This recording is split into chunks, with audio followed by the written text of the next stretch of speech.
Want a little-known secret to improve your presentations? Specificity, one of the most important techniques I teach, is the power of specificity.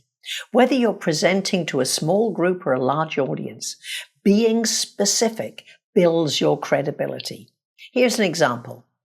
I once heard a speaker say, "Our customers really love our stuff." Stuff?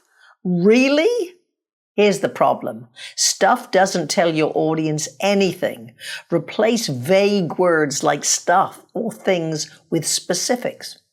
For instance, instead of "our customers love our stuff," say, "our customers love our innovative upgrades." When you're specific, your audience gets a clearer picture of what you're offering and why it's valuable. This attention to detail sets you apart and builds trust with your listeners.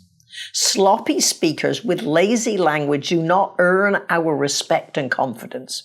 To learn more about sharpening your language and becoming a more credible speaker, check out Fripp Virtual Training. FrippVT.com is the best online learning for presentation skills.